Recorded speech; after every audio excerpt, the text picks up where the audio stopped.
Muy buenas tardes a todos. Me presento. Soy Margarita Ricardes Smith, directora de posgrado URCE. Es un gusto para nosotros reunirnos para este webinar.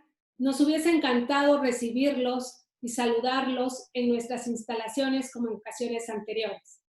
Sin embargo, nosotros como comunidad URCE deseamos, aún en las situaciones más adversas, ser una opción en su formación continua, aún en la distancia. A nombre de la Universidad Regional del Sureste, saludo con mucho gusto y gratitud al maestro Jaciel Reyes Loaesa, quien colabora con nosotros como docente en la maestría en Derecho Procesal Penal y Juicios Orales. Muchas gracias, maestro, por aceptar compartir su experiencia, punto de vista y conocimientos a través de esta conferencia, la valoración de la prueba pericial. Contaremos también con la colaboración de nuestra colaboradora, la maestra Adalí Ortiz, coordinadora de programas de posgrado. Y por supuesto, recibimos con agrado a toda nuestra audiencia que, respondiendo a la invitación de la comunidad URCE, se ha unido a este webinar, así como a quienes nos siguen por Facebook Live. Sean todos bienvenidos. Muchas gracias por la invitación. Al contrario, un honor siempre colaborar en estos proyectos académicos. Bienvenido, maestro Jaciel. Bueno, muy buenas tardes. Voy a tener a bien iniciar y leer la semblanza del maestro Jaciel Reyes Loaesa. Es licenciado en Derecho por la Universidad Autónoma Benito Juárez de Oaxaca. Tiene la maestría en Ciencias Penales por investigación por el Instituto Nacional de Ciencias Penales. Es maestro en Derecho Penal por la Facultad de Derecho y Ciencias Sociales de la Universidad Autónoma Benito Juárez de Oaxaca. Es maestro en Derecho con especialización en litigación oral en California Western School of Law. Es maestro en razonamiento probatorio por la Universidad de Girona, España, y por la Universidad de Génova, Italia. Ha sido secretario judicial, juez de garantía, juez capacitador sobre la reforma procesal penal, juez del Tribunal de Juicio Oral en lo penal del Poder Judicial del Estado de Oaxaca, juez en funciones de magistrado del Honorable Tribunal Superior de Justicia del Estado de Oaxaca y secretario ejecutivo del Consejo de Coordinación para la implementación del sistema acusatorio en el Estado de Oaxaca. Ha sido catedrático de diversas universidades en el Estado sobre el sistema acusatorio, así como de la Escuela Libre de Derecho en la Ciudad de México, entre otras. Está certificado por el Centro de Estudios de Justicia de las Américas y ha sido becario en los países de Uruguay y Guatemala del Programa de Cooperación Internacional Aula Iberoamericana del Consejo del Poder Judicial de España. Entre sus publicaciones es coautor del libro Juicio Oral Penal, Reforma Procesal Penal en Oaxaca, y es autor del libro El Sistema Acusatorio Adversarial a la luz de la Reforma Constitucional. Vamos a dar inicio al webinar con el maestro Jaciel, pero antes recordándole a nuestra audiencia que nos ve a través de Zoom, que pueden ustedes al término de la participación del maestro Jaciel hacer preguntas o generar algún comentario. Ustedes tendrán una barra de herramientas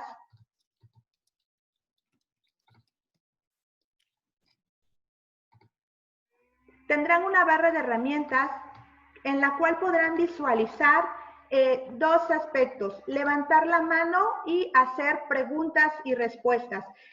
En la parte de preguntas y respuestas, ustedes podrían escribir su pregunta y nosotros, al término de la explicación del maestro Jaciel, leeremos la pregunta y el maestro tendrá a bien responderla. O, de lo contrario, levantar la mano para que nosotros activemos su audio y les pedimos que le den clic a iniciar audio para que podamos escucharlo. Vuelvo a reiterar, esto es al término de la participación del maestro Jaciel. Muchas gracias, maestros, y lo dejamos con su audiencia. Muchas gracias. Bueno, pues En principio, agradecer a la universidad, a la maestra Margarita por la invitación a este tipo de proyectos académicos, de lo cual me siento honrado por la invitación y desde luego con todo el interés de colaborar en este y en algunos otros proyectos en los cuales siempre hemos estado apoyando la actividad académica de la URSSE. Así es que ahora, con el agradecimiento previo, quisiera entrar en materia para ver el tema de la prueba pericial. ¿Qué me interesa de la prueba pericial? Que cambiemos la perspectiva ordinaria de la valoración de la prueba. Que busquemos nuevas herramientas o nuevos parámetros argumentativos como para llegar a sostener la siguiente pregunta. ¿Cuándo una conclusión de un perito para mí es confiable? ¿Qué le debo de preguntar en un juicio? ¿Cuál debe ser la línea de un interrogatorio, de un contrainterrogatorio durante un juicio para un perito? Porque partimos de la base que es un científico, que es un experto, que es alguien que conoce demasiado bien su área del conocimiento. Entonces, ¿nosotros qué podíamos preguntarle a un experto? ¿Estamos sin herramientas para poder cuestionar la trayectoria de un experto? Bueno, ese es el objetivo de lo que me gustaría plantear el día de hoy en esta charla. Entonces, vamos a focalizarnos en 3 parámetros de la prueba pericial. En otras ocasiones hemos abordado este tema de la prueba pericial, pero desde distintas perspectivas. El día de hoy nos vamos a referir únicamente a la prueba científica. De la gama de pruebas periciales, hoy solamente opinaremos o abundaremos un poco sobre la prueba científica.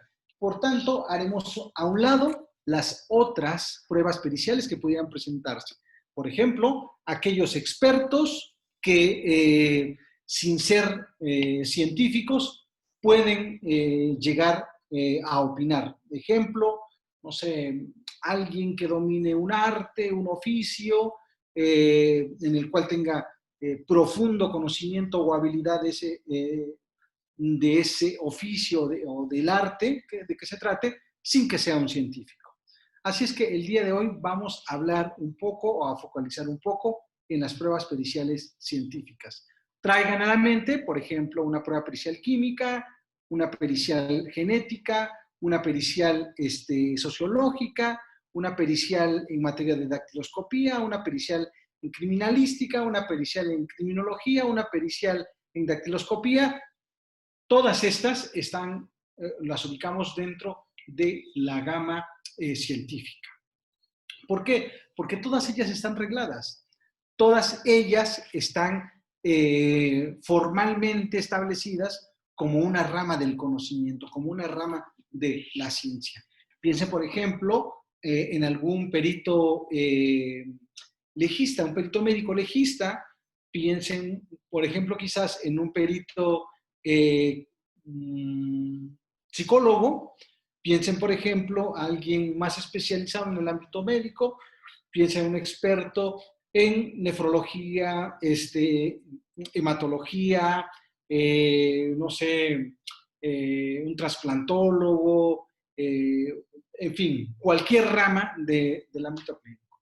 Así es que a ellos va hacia estas figuras representativas en el juicio, es a quienes quiero cuestionar, pero no en el sentido de cuestionar de qué hacen en el juicio, sino nosotros desconociendo la ciencia, los jueces, los litigantes, los fiscales, los defensores, ¿qué herramientas podríamos plantear nosotros en el juicio para poder traer información relevante? ¿Por qué? Porque al final, durante todo el juicio, solamente hay una pregunta que hacer. Y esa pregunta ¿es confiable lo que me está diciendo este perito? Entonces, esa es la pregunta medular. Esa es la pregunta del $1.000.000 que nos hace cuestionar cuándo o en base a qué parámetros puedo llegar a esta determinación de si es confiable o no es confiable una prueba pericial.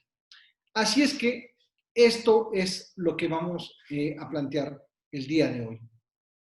Primero, vamos a tratar de... Hay algunos que están viendo esta charla y quizás se encuentren dentro del sistema penal tradicional. O bien, hay algunos más que se encuentran dentro de materia civil, materia laboral, materia de amparo, en fin, cualquier materia. Los parámetros que vamos a dar el día de hoy son aplicables a cualquier materia. No son privativos o no son parámetros privativos de la materia penal o procesal penal. Estos criterios válidamente se pueden aplicar a una diversidad de materias. De hecho, muchos de los hallazgos que hoy retomamos acá de otras experiencias del derecho comparado, de la jurisprudencia norteamericana, especialmente, son aplicables a todas las materias. No hay distingo para aplicar estos parámetros de confiabilidad. Así es que, primera advertencia, cuando hablamos de confiabilidad de la prueba pericial, nos estaremos refiriendo a cuál es desde la racionalidad, desde la epistemología, cuáles pueden ser justificaciones válidas para otorgarle esa confiabilidad a una prueba pericial. Entonces, entiéndase por confiabilidad como parámetros razonables. Así como, haz de cuenta que tú vas al médico. Quieres ir al médico para determinar si un tema del esófago es un tema cancerígeno o simplemente una úlcera. Así es que lo que vas a hacer es, primero, indagar cuándo la opinión del médico puede ser confiable o no. Entonces, veamos, voy a poner unas diapositivas a efecto de que ustedes lo puedan visualizar cuál es el planteamiento que traigo con ustedes. Como ven, el título de la ponencia es la valoración de la prueba científica y la pregunta fundamental es ¿cuándo creerle a un perito? ¿Qué aspectos se deben de considerar? ¿Qué le debo de preguntar al perito? Bueno, entonces, hay 3 aspectos que debes tú considerar. Si eres litigante, si eres abogado postulante, si eres un ministerio público, cuando subas al estrado a tu perito, si es un perito científico, estos son los 3 aspectos que tú debes de considerar para extraer la información relevante. Así es que es importante que tengas esto en mente cuando tú formules un directo o un contra o alguna objeción. El primer aspecto que vamos a considerar cuando hablamos de un perito científico es el tema de la confiabilidad de la ciencia. Entonces, cuando nos referimos a la confiabilidad de la ciencia, fíjate cómo voy a plantear el tema. Van a ser 3 factores a considerar. Primero, hablar solamente de la ciencia. Segundo, vamos a hablar solamente del perito. Y tercero, vamos a hablar en específico de la pericia que se practica durante el procedimiento, ya sea procedimiento penal, procedimiento civil o de cualquier otra índole. Repito, 3 factores. La confiabilidad de la ciencia, la confiabilidad del perito y tercero, la confiabilidad de la pericia. El primer y tercer factor parecen que similares o muy cercanos, sin embargo no lo son. ¿Por qué? ¿A qué me refiero con evaluar la confiabilidad de la ciencia? Cuando me refiero a evaluar la confiabilidad de la ciencia, lo que busco es indagar sobre parámetros que no tengan nada que ver con el perito en especial, ni con la pericia que practique en especial, sino que sea algo de un nivel de abstracción. ¿A qué me refiero? Me refiero a la ciencia misma a la que pertenezca la pericia. Esto quiere decir, ejemplo, si estoy en el caso de, quiero determinar si tengo una bacteria, si tengo, a propósito de lo de la pandemia, quiero saber si doy positivo o no a COVID. Entonces, para saber si doy positivo o no, ¿qué rama de la ciencia será confiable? Parece que todos nosotros estamos muy claros, bueno, me hago un análisis de sangre. ¿Quién lo hace? Pues un perito químico, un químico biólogo, algún perfil de esta naturaleza. Nosotros, ¿por qué vamos con un perfil, con un químico farmacobiólogo? Porque es la ciencia en abstracto que se dedica a estudiar o analizar este tipo de conductas. Así es que, con independencia, si el químico A, el químico B, el químico C o cualquier químico me realiza el estudio, con independencia de quién sea, lo relevante es lo que está antes del químico en lo individual, la ciencia que respalda a este químico. Algo que quizás pueda ser mucho más claro, más ejemplificativo o emblemático, pudiera ser lo siguiente. Imagínate que tú quieres saber si tienes una enfermedad crónica. ¿A quién vas a acudir? Puedes acudir al abogado, puedes acudir al brujo o puedes acudir a un médico. Bueno, pues el abogado dentro de él es una rama de la ciencia, sí, claro, es una rama del conocimiento, sí, claro, pero esa rama del conocimiento no tiene por fin indagar patologías. Pero sí hay una rama del conocimiento que está encargada de indagar cualquier tipo de patología. ¿Cuál es esa rama del conocimiento? El área médica. Entonces, con independencia de si yo voy con el médico Juan, Pedro, Santiago, Moisés, etcétera, etcétera. Entonces, como verás, el punto de la confiabilidad de la ciencia es desde una visión epistemológica, desde una visión como área del conocimiento.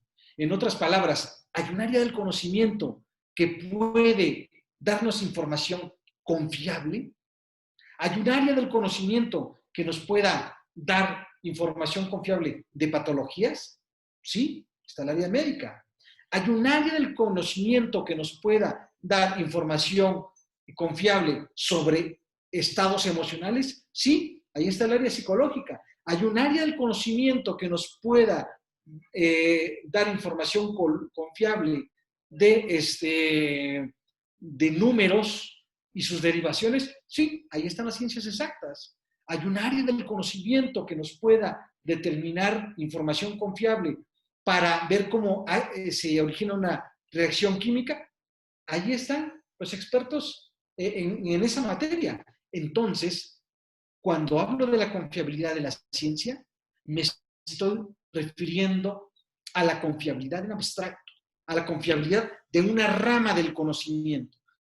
Ahora, un problema, para que esto no tenga nada más un contenido retórico y nada más sea un mero ejercicio de persuasión, la charla el problema es el siguiente. ¿A quién le pregunto si la ciencia es confiable o no? Al perito, sí, pero imagínense que yo soy el defensor. Si le pregunto al perito de la parte contraria, ¿qué me va a decir el perito del fiscal? Me va a decir que claro, que es la más confiable, que efectivamente tiene un respaldo por parte de la comunidad científica, que etcétera, etcétera. Entonces, ¿cómo yo como parte contraria, cómo puedo cuestionar si es confiable o no es confiable? La confiabilidad de la ciencia se puede cuestionar a través de dos vías. Primera vía, a través del interrogatorio o del contrainterrogatorio, mejor dicho, a través del contrainterrogatorio y asistido de un consultor técnico. Este consultor técnico es un científico del área del conocimiento. Entonces, este consultor técnico es para efectos de que me pueda indicar, orientar o guiar cuál debe ser la línea del contrainterrogatorio. Pero ojo, ¿cuál es el problema? ¿Cuál es la deficiencia del consultor técnico? El consultor técnico no puede formular directamente preguntas. al perito que está siendo interrogado. Entonces el consultor técnico se vuelve en una suerte de ruiseñor, hablándole al oído al que está haciendo el contrainterrogatorio. Esa puede ser una forma, quizás sea el caso. Pero una fórmula también alterna, que es la segunda opción, es que la parte contraria puede ofrecer un metaperitaje. ¿Qué es un metaperitaje? Un metaperitaje no es nada más y nada menos que un peritaje, una opinión científica de otro científico. ¿A qué quiero llegar? Que tú puedes llevar a otro experto de la misma rama del conocimiento para que nos hable de la confiabilidad o no de los métodos que se emplearon. Entonces, este metaperitaje, como su nombre lo dice, más allá del peritaje, más allá del primer peritaje. Esto es muy fácil de entender si tú te pones a pensar en tu salud personal. Imagínate que un médico, te fuiste con un oncólogo porque hay una cosa muy grave que tienes en el cuerpo y quieres descartar que sea cáncer. Entonces, el oncólogo te hace una serie de pruebas, una serie de baterías y te dice, sí señor, usted tiene cáncer. ¿Qué hacen algunas personas que son muy escépticas respecto de este punto? Dice, bueno, voy a buscar una segunda opinión. ¿Qué buscas en la segunda opinión? ¿Quieres validar lo de la primera opinión? ¿Quieres preguntarle a otro médico? Oiga, ese médico que me atendió me aplicó esta prueba. ¿Es correcta esa prueba? Sí, esa prueba es correcta. Oiga, ese médico me hizo estas preguntas. ¿Son correctas esas preguntas? Sí, son correctas. Oiga, el otro médico me hizo esta exploración. ¿Es correcta esa exploración? Sí, es correcta. Oiga, y el otro médico, después de los estudios, me dijo que efectivamente tengo cáncer. Dígame, con base a los estudios en la mano, ¿tengo cáncer? Y el otro médico, ¿qué es lo que está haciendo? Volviendo a dictaminar, volviendo a pronunciarse sobre lo que alguien ya se pronunció. No sé si me explico. Entonces, el punto de este primer parámetro, cuando hablo de la confiabilidad de la ciencia, ¿cuál sería el aspecto a considerar? ¿Cuáles son los parámetros que tomamos en consideración para saber si hay confiabilidad o no de la ciencia? Les dije, las vías para poder explorar esto es a través del contrainterrogatorio, asistido de un consultor técnico que nos puede orientar hacia dónde deben ir las preguntas y, en un segundo escenario, un metaperitaje. Mucho cuidado porque seguramente alguno de ustedes ha presentado este tipo de peritajes y le han dicho que esto es un peritaje dogmático. Esto no es así. ¿Qué es un peritaje dogmático? Les voy a poner un ejemplo de un peritaje dogmático. Imagínense que volvemos al ejemplo del médico. Un peritaje dogmático sería que únicamente basado en un papel pudieras determinar una enfermedad de un paciente que ya evaluó otro. El ejemplo que puse primero, el segundo doctor está evaluando los métodos del primer doctor. Está evaluando las técnicas del primer doctor. En cambio, ¿qué es lo que sería un peritaje dogmático? Un peritaje dogmático es que sin tener a la fuente directa de evaluar, como sería el paciente, tú determines, este paciente tiene tal enfermedad. Eso sería un peritaje dogmático. Para entender esto, voy a poner como un ejemplo lo que ha sucedido en otros países. En el viejo continente, cuando se empezó a hacer el desborde de los contagios de COVID. ¿Qué es lo que pasó? Simplemente ya no te permitían salir de tu domicilio. Simplemente te reportabas a una línea telefónica y te preguntaban algunos síntomas. ¿Cuáles son sus síntomas? Tengo gripe, tengo fiebre, me duele la cabeza y tengo un poco de dificultad para respirar. A usted ya lo diagnosticamos como COVID. Oiga, pero no deberían hacerme la prueba. Así nada más. Con esa poca información. ¿Se le parece a esta enfermedad? Por lo tanto, le diagnosticamos como tal. No sé si me explico o logra llegar el mensaje en el sentido que estas opiniones médicas se saltan diversos protocolos, se saltan diversas metodologías. ¿Por qué? ¿Cómo sé que alguien tiene esta patología? Necesito hacerle una prueba. Y si no le hago la prueba, pues el dictamen será dogmático. Entonces, este metaperitaje no se refiere a un dictamen dogmático. Entonces, ¿qué busca el segundo dictamen? Por ejemplo, imagínense que están en un caso de una víctima de violación. ¿Quién fue la víctima de violación? Bueno, nada más y nada menos que una niña. Entonces, si la víctima fue un niño o una niña, ¿qué es lo que va a pasar? Pues, en principio, el juez no va a permitir que vuelvan a valorar a la niña. Y si tú llevas la defensa 6 meses después de que fue valorada la víctima y quieres valorar psicológicamente a la niña, no te lo van a permitir. ¿Por qué no me lo van a permitir si están afectando el derecho de defensa? Porque es un tema de interés superior del niño. ¿Para qué evitan una segunda valoración? Para evitar la revictimización, o también llamada victimización secundaria.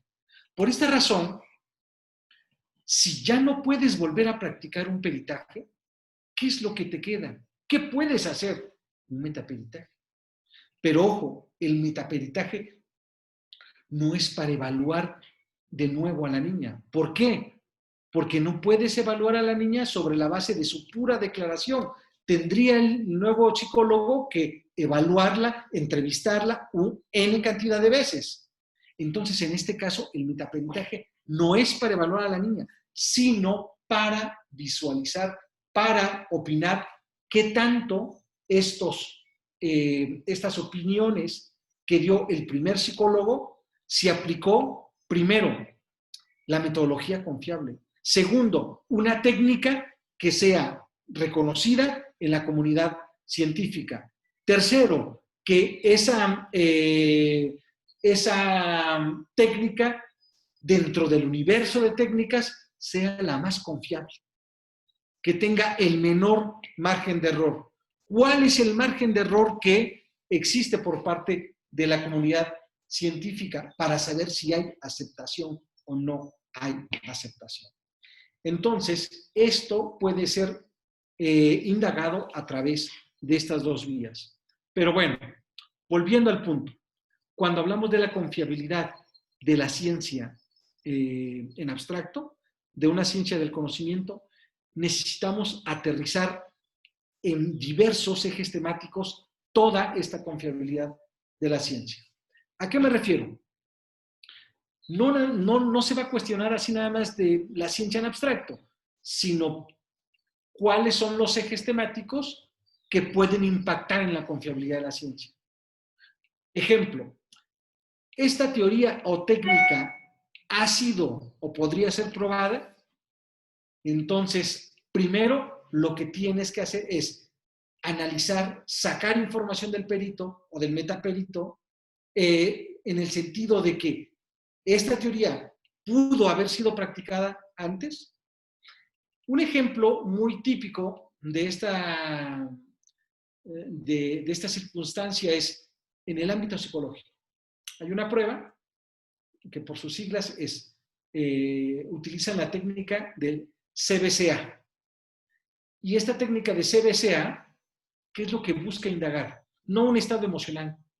Lo único que busca indagar es cuando una persona está mintiendo o cuando una persona está diciendo la verdad. Entonces, ¿esta técnica ha sido utilizada? ¿Ha sido probada? Sí, ha sido utilizada. Pero, ¿cuál es el problema de esta técnica? El problema de esta técnica es que, aunque ha sido utilizada en diversos contextos, por diversas personas, el margen de confiabilidad es muy alto. Tiene un nivel de confiabilidad en las mejores condiciones del 30% del margen de error hasta un margen de error de un 60%. Entonces, si hay un gran margen de error, aunque la técnica del CBCA ha sido utilizada, el margen de error es demasiado grande. 30 en las mejores condiciones, 60 en las mejores condiciones. Imagínate, esto aplícalo por sentido común a un problema cardíaco que tienes. Te necesitan operar. Y dice, mire, vamos a aplicar una nueva técnica.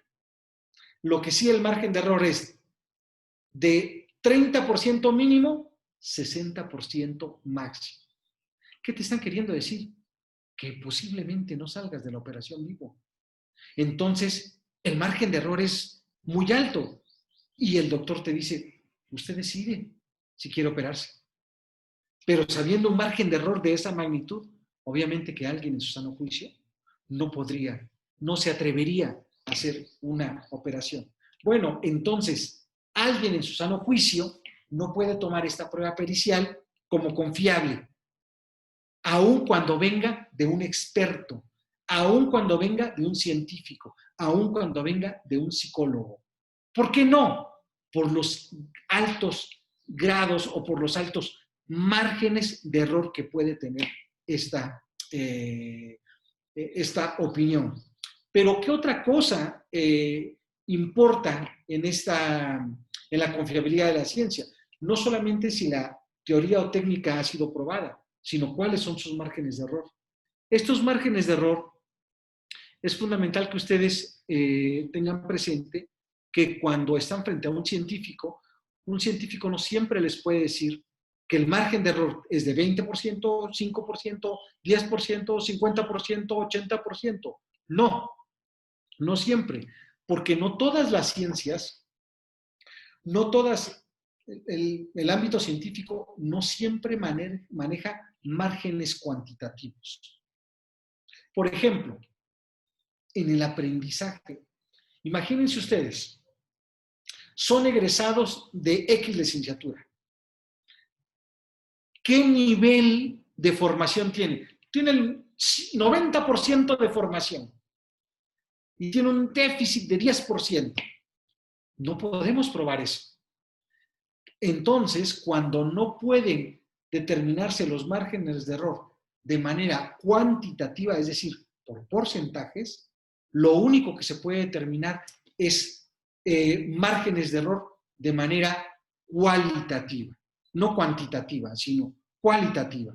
¿Ya qué nos referimos con estos márgenes de error cualitativos? Bueno, para eso precisamente, cuando están en el interrogatorio directo o en el contrainterrogatorio, hay un tema que debe explorarse, que son los falsos positivos o son los falsos negativos. Ejemplo de esto. Imagínense que yo me hago una prueba de, ¿qué será? No sé, una prueba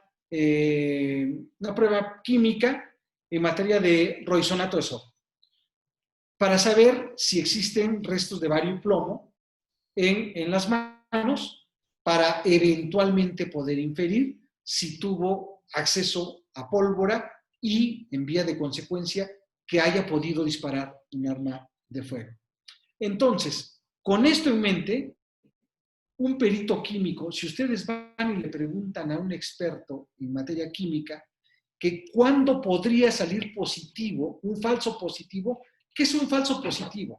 En otras palabras, en palabras muy llanas, cuando a ti o a mí nos saldría positiva esa prueba, aunque nunca disparemos.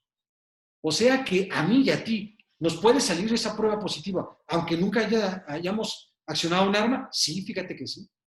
Entonces, por eso es importante que los falsos positivos se extraigan. ¿Por qué? Cuando a ti y a mí podrían salirnos positivo esta prueba de rohisonato de sodio. Si tú y yo estamos en contacto con la gasolina, si tú y yo estamos en contacto con solventes, si tú y yo manejamos pintura automotriz, si tú y yo tenemos contacto con aparatos, ¿cómo podría decir? Con aparatos mecánicos de combustión. Entonces, en cualquiera de esos casos, si a ti y a mí nos detuvieran por alguna circunstancia de esta naturaleza, puede ser que nos salga positivo cuando ni siquiera disparamos un arma. Por esta situación es importante que se exploren estos márgenes de error, porque un falso positivo es un error. Es un error. Ojo, la ciencia nunca ha sostenido que no tiene errores. Toda la ciencia tiene un margen de error. Es más, las decisiones que toman los jueces, las decisiones que toman los ministros, las decisiones que toman los magistrados, precisamente por ser humanos, por ser hombres, tienen un grado de error. De ahí que exista un derecho fundamental de indemnización judicial cuando hay un error judicial. Entonces, todo el ámbito del conocimiento tiene un margen de error. Quizás alguna rama de la ciencia nos podría decir, excepto yo. ¿Cuál? Las ciencias exactas. Pero sería la excepción dentro de todo el conocimiento científico. Pero fíjate, cuando nosotros traemos a peritos o a expertos científicos en el proceso judicial, estamos hablando de químicos, estamos hablando de genetistas, estamos hablando de psicólogos, estamos hablando de médicos. Y, por ejemplo, imagínate a un sujeto que examina a una víctima de una agresión sexual.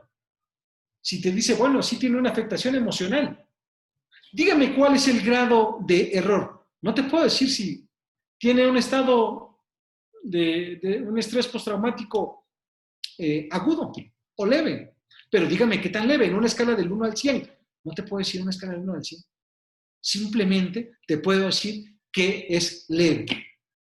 Oiga, mire, es que mi hermano fue a consulta con el perito psicólogo porque tiene mal de amores. Bueno, sí, fíjate que está afectado emocionalmente y de manera aguda. Dígame, ¿qué significa aguda? O sea, grave. O sea, sí, pero dígame qué es grave. ¿Hasta cuánto? ¿90%? No sé si 90, 85, 97 u 80. Simplemente su problema es agudo. Entonces, incluso los médicos utilizan mucho este lenguaje. No sé si han visto algunas referencias clínicas, dice, refiere dolor agudo. ¿Por qué no dice, refiere 97% de dolor? Porque no se puede determinar. No sé si me explico. Así es que cuando hablamos de los márgenes de error, es fundamental ver cuáles pueden ser estos márgenes. Si pueden ser cuantitativos, que se exploren de esa manera. Pero si no pueden ser cuantitativos, que se exploren los cualitativos. ¿Cómo explorar márgenes de error cualitativo? Bueno, con estos falsos positivos o falsos negativos. ¿Por qué? Porque puede salir una prueba, puede salir positiva cuando ni siquiera tuviste contacto con el caso. O puede salir negativa, este es un falso negativo, puede salir negativa la prueba cuando tú sí tuviste contacto. Ejemplo, en los casos de una agresión sexual, una violación. Imagínense que el perito médico evalúa a la víctima y resulta que llega a la siguiente conclusión, que no presenta ningún desgarro reciente ni antiguo. Entonces, oiga, pero acaba de testificar que que hubo una agresión sexual, que hubo una penetración, incluso hay un video que puede dar cuenta de ello. El médico dice, simplemente no hay desgarros. Pero ¿cómo es posible que no haya habido desgarros? ¿Hay alguna posibilidad que en un caso no exista desgarros? Sí, claro. ¿En qué casos? No sé, cuando sea un himen complaciente, por ejemplo. Entonces, frente al himen complaciente, como no hay ruptura, salvo al momento del parto, si es natural, pero como no hay ruptura, hay una gran elasticidad. Por lo tanto, aunque le hagan una prueba de esta naturaleza, no va a haber ningún desgarro.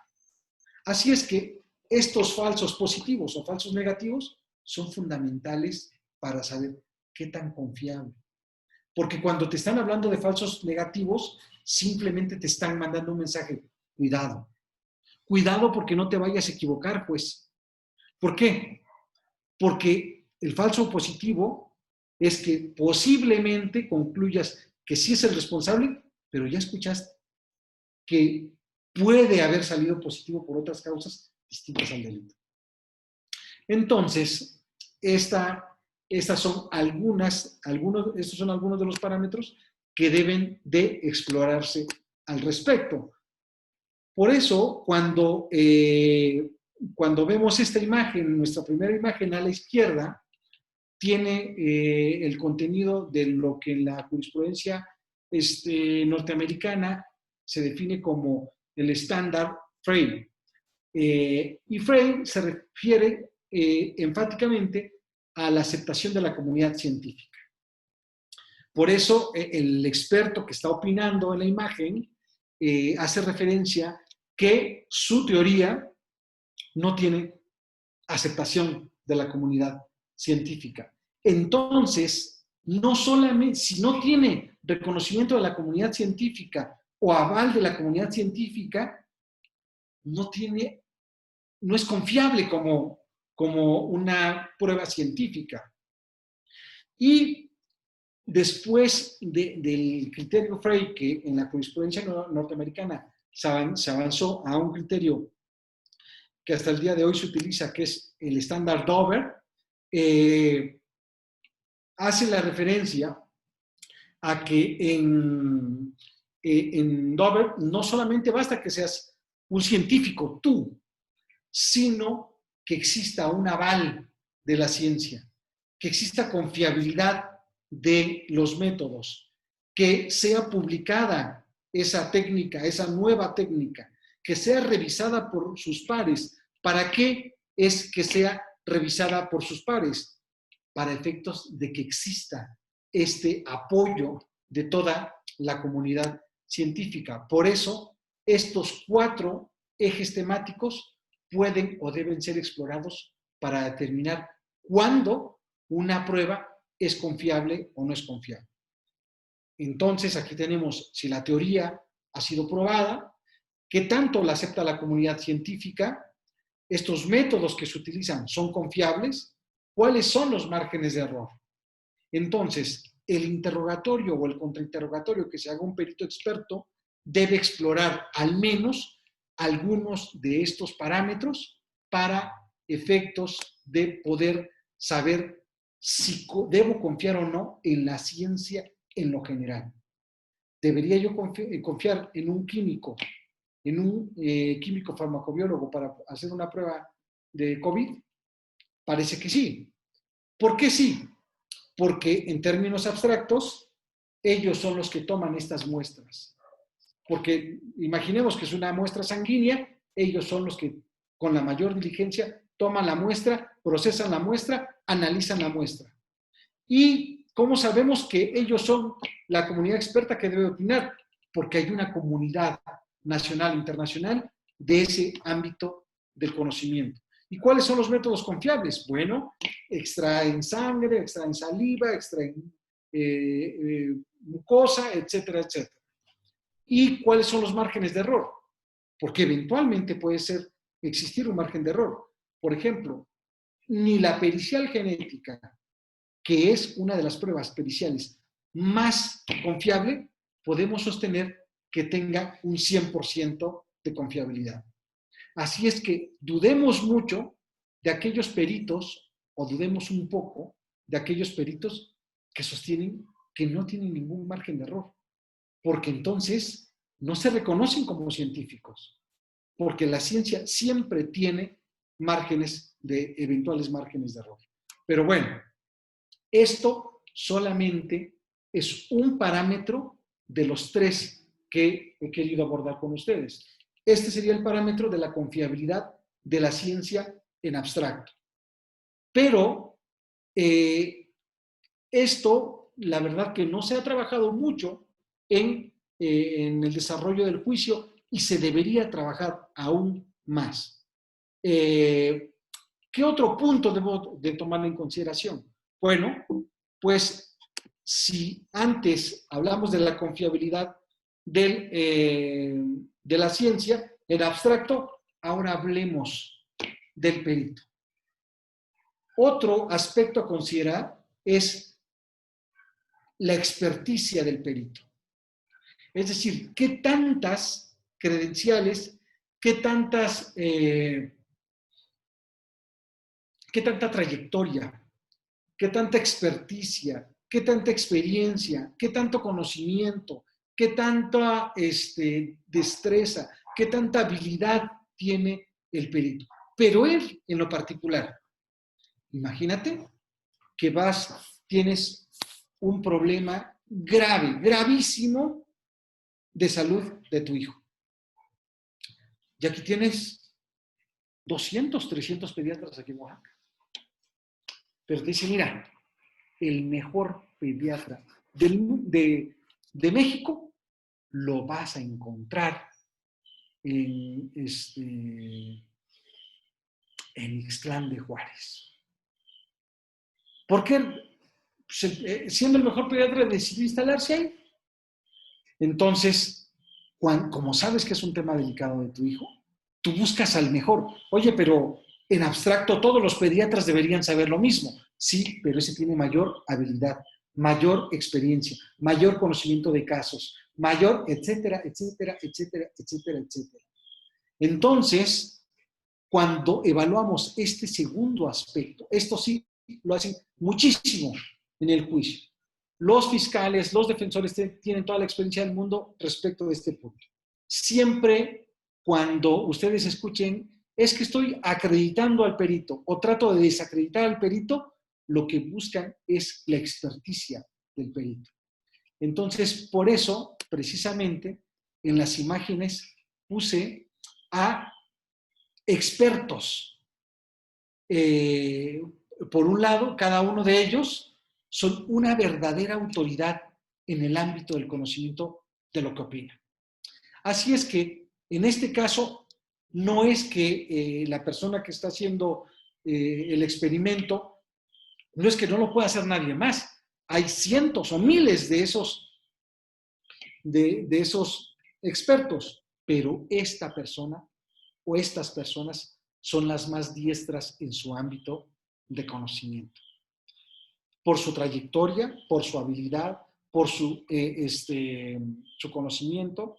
Por ejemplo, imagínate que quieres escoger un médico. Dices, bueno, yo quiero ver a un nefrólogo o quiero ver a un cirujano, pero no sé si más o menos tengan idea de cómo funcionan las especialidades y subespecialidades en México. Que tú, si después de que estudias medicina, empiezas a hacer una especialidad y a la mitad de la especialidad puedes brincar directamente a la subespecialidad. O terminar la especialidad y después hacer una segunda especialidad. Entonces, un médico general puede ser subespecialista sin ser especialista. O puede ser especialista y después subespecialista. Así es que, en este caso, la experticia del perito tiene que ver con su trayectoria, de nuevo, habilidades, credenciales en cuanto a grados académicos, es investigador, es docente, etcétera, etcétera, etcétera. Entonces, por ejemplo, vamos a suponer en el ámbito académico, queremos que nos den un curso de tal. Mira, tengo a dos prospectos.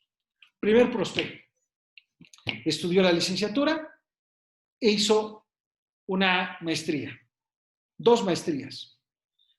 El segundo prospecto, estudió la licenciatura, hizo una maestría, hizo un doctorado, pero ha estado en el litigio durante 20 años o en la jurisdicción durante 10 años, los años que sean. Es investigador, es conferencista, es docente, etcétera, etcétera. Entonces parece que la balanza se inclina hacia el sujeto que, siendo de la misma rama, tiene las mayores credenciales, tiene sus credenciales más fuertes o su acreditación mucho más sólida que la del otro. Entonces, por eso nosotros cuando buscamos un médico, buscamos al mejor, buscamos al que tiene todas las credenciales dentro de la misma gama de médicos. Bueno, si esto es el segundo aspecto a evaluar, ojo, debemos tener entonces en consideración, ya sea para el directo o para el contra, ese conocimiento, esa destreza, esa capacitación, esa experiencia, etcétera, etcétera, etcétera. En el etcétera cabría habilidades, formación académica, formación profesional, si es investigador o no, si, no sé, tiene un profundo o una especialidad en análisis crítico, etcétera, etcétera. Entonces, como ven, el primer parámetro estaba vinculado solamente a la pura cientificidad de la disciplina. No tenía vinculación con el sujeto. Este segundo parámetro está focalizado al sujeto, nada más al sujeto. No está vinculado a la confiabilidad de la ciencia. A ver, déjenme poner un ejemplo. Quizás con esto pueda ser un poquito más claro. El hecho de que tengas un gran experto por su conocimiento, destreza, capacitación y experiencia, no quiere decir que tengas un peritaje confiable. ¿Cómo no? Imagínate una opinión de López-Gatell, sin tratar de politizar todo esto. El señor es un epidemiólogo. Entonces, estas opiniones respecto de cómo se comportará la enfermedad, ¿cómo es epidemiólogo? Tiene las credenciales suficientes para ver la trayectoria de la enfermedad. Pero si le preguntan a este experto, ¿y usted qué cree que las familias piensan de los decesos de personas que son infectadas por COVID? Y entonces, en su calidad de experto, empieza a opinar. No sé si se dan cuenta ahí que la ciencia no respalda ni a Gatell ni a ningún epidemiólogo para saber qué es lo que piensan los familiares que pierden a un ser querido por COVID. ¿Por qué? Porque el epidemiólogo no estudia eso. Por ejemplo, un cirujano.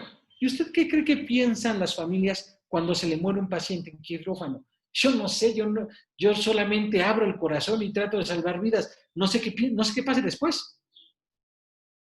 No sé si valga la pena salvarle la vida o no valga la pena, si utilice correctamente su vida, su segunda oportunidad. No lo sé, no es ámbito de mi conocimiento. Entonces, muchas veces pasa que tengo un gran experto, pero que no hay una ciencia que lo respalde. Entonces, si tienes a un gran experto sin una ciencia que lo respalda, la información no es confiable.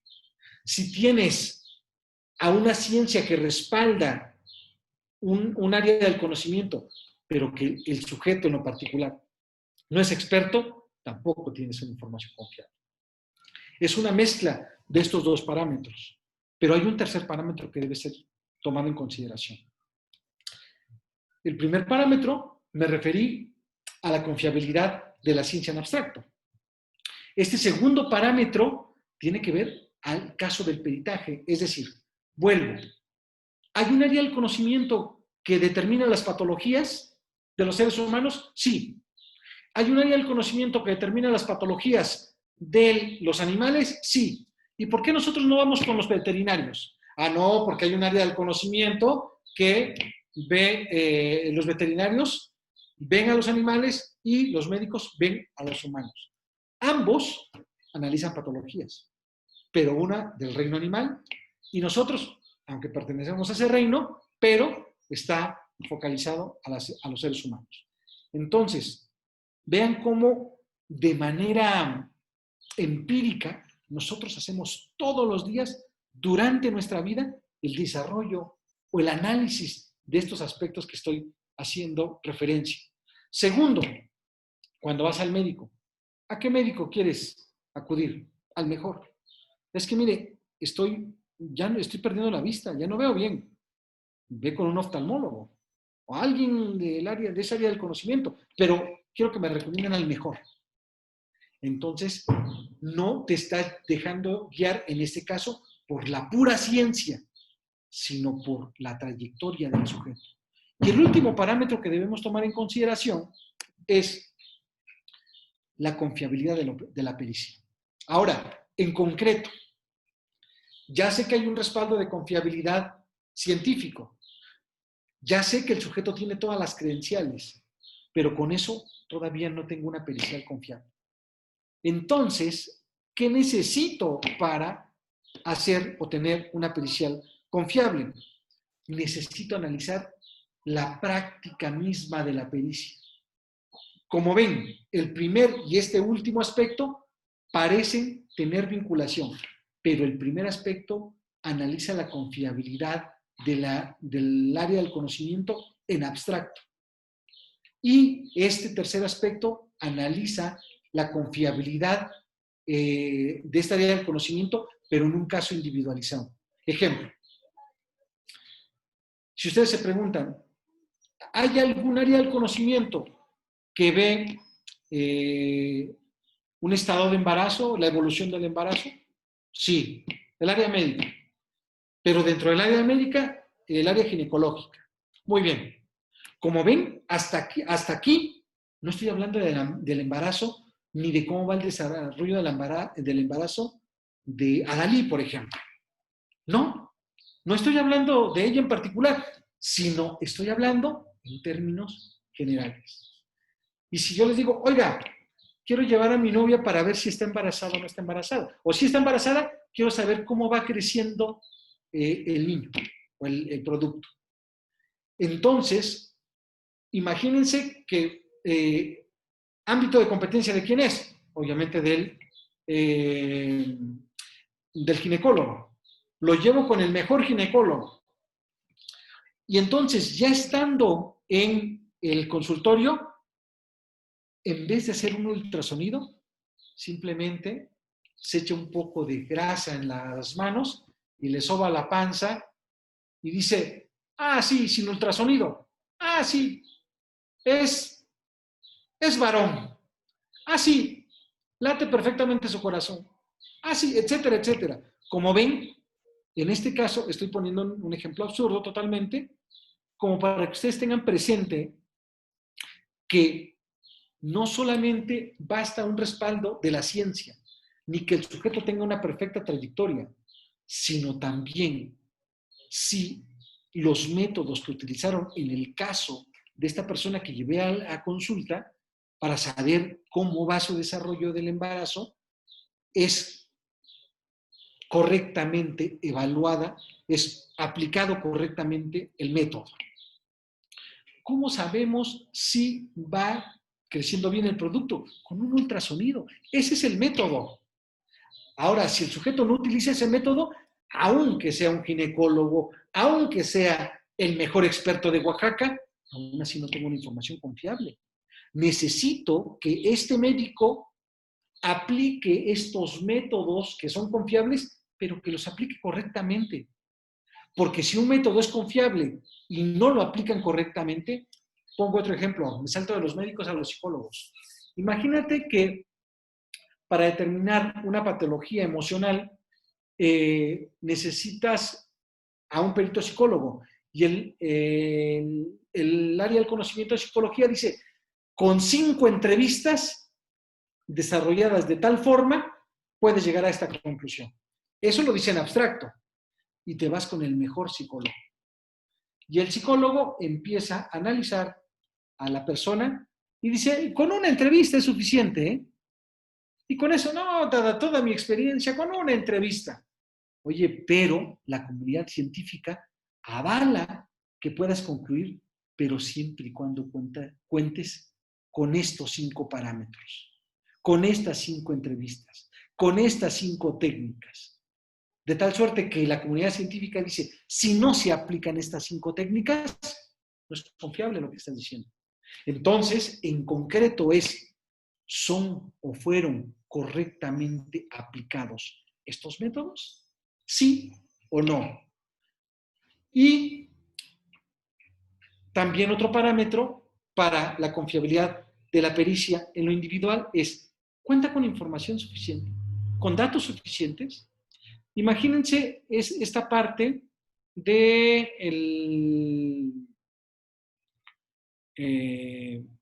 un perito en dactiloscopía. ¿Qué es lo que busca el perito en dactiloscopía? Huellas. Pero necesita huellas útiles. ¿Cuándo van a ser huellas útiles y no útiles? Cuando tengan determinado número de puntos. Aunque tú visualmente veas las huellas, sí, pero no necesariamente son útiles. Así es que el perito no solamente necesita estar respaldado por su ciencia, sino además de eso, que cuente con información suficiente. Porque si no cuenta con información suficiente, por mucho respaldo que dé la ciencia y por gran trayectoria que tú tengas como perito, no te puedes dar el lujo de opinar algo si no tienes información suficiente. Imaginemos que un perito químico necesita 1 gramo de tal de tal elemento para poder llegar a una evaluación o a una conclusión. Y no le aplica 1 gramo, sino solamente tiene a su disposición medio gramo de la materia de análisis. Entonces, eso no lo permite hacer un adecuado análisis. Así es que si perita, si opina al respecto sin contar con datos suficientes, eso te puede llevar a una opinión equivocada. Entonces, como último parámetro, es importante que tengas presente si lo que dijo el perito es una derivación lógica de los métodos empleados, si no hay saltos lógicos en su conclusión y si ésta se encuentra dentro de su ámbito de competencia. Porque si no está dentro de su ámbito de competencia, no es confiable. Ejemplo de esto. Imagínate que quieres determinar una patología de esquizofrenia para saber si el sujeto era inimputable y someter a un procedimiento especial. Y se te ocurre que, no sé, quizás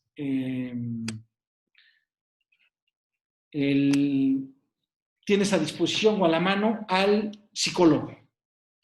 Dice, bueno, pues el psicólogo que determine qué tipo de patología es. Bueno, en este caso, es importante tener presente que el área del conocimiento del psicólogo no examina patologías. Al menos patologías fisiológicas. El tema de la esquizofrenia no es una patología emocional, sino es una patología fisiológica. Y es ámbito de competencia no de un psicólogo, sino de un personal médico como el psiquiatra. Entonces, aunque haya aplicado las técnicas adecuadas que aplicaría un psiquiatra, pero lo está haciendo alguien que no tiene competencia. De ahí el dicho de zapatero a tus zapatos. Tú puedes opinar respecto a los zapatos, pero si el zapatero te dice, es que su corbata está mal puesta, no es tu ámbito de conocimiento. Zapatero a tus zapatos. Solamente puedes opinar dentro del ámbito de competencia que realmente tu área de conocimiento respalda. Con estos tres factores, primero vean, análisis de la confiabilidad de la ciencia, sin referirnos al caso concreto, análisis de la experticia del sujeto, la trayectoria y las credenciales del sujeto, y finalmente, análisis de la pericia en concreto. Ahora sí, ¿cómo lo practicó? Con esos tres parámetros nos da suficiente racionalidad para hacerlo dentro de un ejercicio de interrogatorio, de un contrainterrogatorio o de la valoración de la prueba. ¿Por qué? Al punto que quiero llegar es que no cometamos el error o los errores que comúnmente hemos cometido, que durante mucho tiempo hemos cometido. Que incurrir en la falacia de autoridad. ¿Por qué? Si lo dijo el experto, es que así es. Entonces, ¿quién es el experto? El perito. También hay que sacarse de la cabeza otra cosa que nos enseñaron en la facultad. Quizás a los de la nueva guardia, quizás no, pero a los de la vieja guardia nos dijeron que el juez era el más alto de todos los peritos, que era el perito de peritos, que tenía conocimiento de toda la ciencia, de todos los ámbitos del conocimiento. No es cierto. El juez no tiene conocimientos. Muchas veces solamente tiene conocimientos del ámbito técnico del derecho, pero poco del ámbito de la ciencia y de cómo se mueven o se desarrollan las ciencias. Precisamente por eso, la valoración de la prueba pericial debe arrancarse eso de el principio de autoridad. Es el médico, si el médico dice que es eso, imagínense que voy con un psicólogo, ¿para qué? Es que estoy sufriendo de mal de amores y el psicólogo me dice, usted tiene dos cosas. Primero, un estrés postraumático y segundo, una diarrea galopante. Oiga, y eso de diarrea galopante es una patología que acabo de descubrir. Ah, no, bueno, usted es el experto, usted sabe. Y si usted me detectó diarrea galopante, así ha de ser. Así de absurdo se escucha cuando los jueces sostienen que ya lo dijo el perito y no hay marcha atrás. Así es que para que la valoración sea realmente racional, debemos agotar estos parámetros. Y esto solamente aplica a pruebas periciales científicas. Habrá oportunidad más adelante para hablar de pruebas periciales que no son científicas, en cuyo caso aplicaríamos otros estándares distintos a los propuestos de este planteamiento que les hago el día de hoy. Pero seguramente en la maestría habrá oportunidad de tocar estos parámetros a mayor profundidad. Y con esto daría yo por... bueno, miren, en estas imágenes, ya para cerrar, mostramos un poco de, en concreto, estos tipos que están haciendo los análisis, ¿los están haciendo adecuadamente? No, puede ser que alguno de ellos contamine la prueba, puede ser que alguno de ellos no aplique los reactivos suficientes, puede ser que alguno de ellos practique mal el método, puede ser que alguno de ellos haga mal el procedimiento, no tenga información suficiente, no tenga material suficiente, no aplique el reactivo suficiente. Y eso no tiene que ver con que la ciencia no lo respalde, la ciencia lo respalda. Pero él, en lo individual, él, en lo particular, fue el que cometió el error. Entonces, estos serían algunos de los planteamientos que tenía mucho interés en platicar con ustedes para ir cambiando la perspectiva de los interrogatorios, de los contrainterrogatorios, pero especialmente de la valoración de la prueba. Porque si ustedes escuchan una valoración tipo, el sujeto fue suficientemente acreditado y explicó las razones por las cuales llegó a su conclusión, punto. Esa es una valoración arbitraria. Y esa valoración arbitraria se puede recurrir en segunda instancia o al final a través de un amparo, de un juicio constitucional.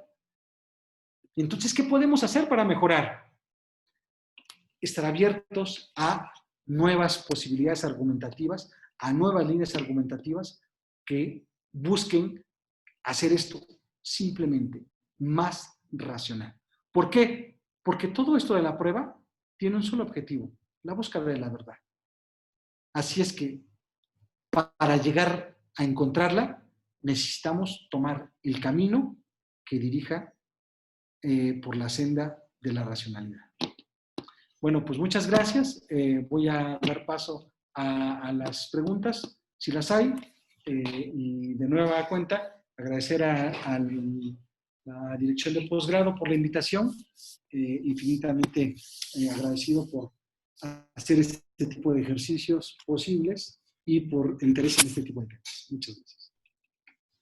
Muchas gracias, maestro Jaciel. Vamos a dar paso a las preguntas que nuestra audiencia ya ha estado plasmando a través del chat. Pero primero quiero ver si alguien quiere realizar una pregunta. Le pido en la barrita que en un principio les mostré, puedan indicarnos alzando la mano para que les abramos el micrófono. Creo que tenemos por ahí a Jacobo Luis.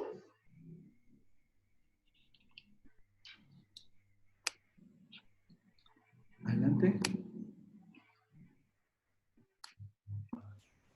Maestro, buenas tardes. ¿Ya me escucho o no?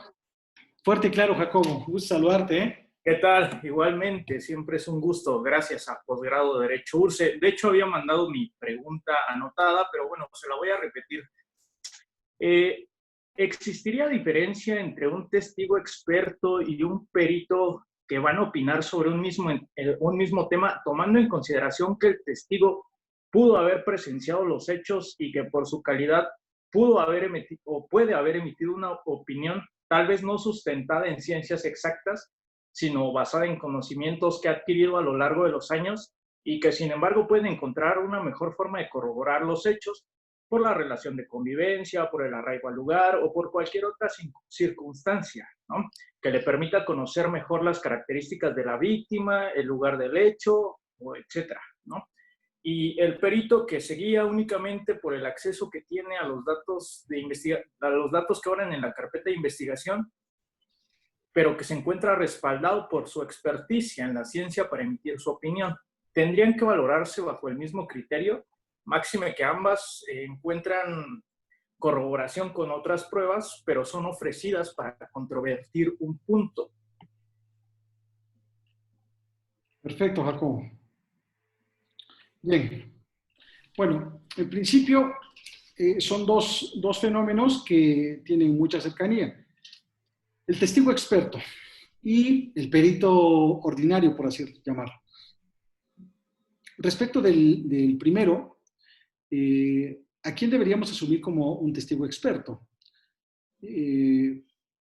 Primero, asumiríamos como tal a alguien que no interviene formalmente emitiendo un dictamen pericial. Sin embargo, que por su calidad específica, digámoslo así, por sus circunstancias particulares o personales, tiene conocimientos de alguna rama de la ciencia. Entonces, cuando tenemos un testigo experto, hay que diseccionar dos hechos. Primero, los hechos objetivamente perceptibles. Esos hechos objetivamente perceptibles los debo de valorar como una prueba testimonial ordinaria. Pero hay otros hechos que no son tan objetivamente perceptibles porque ya empieza a mezclar su conocimiento científico. Entonces, es el único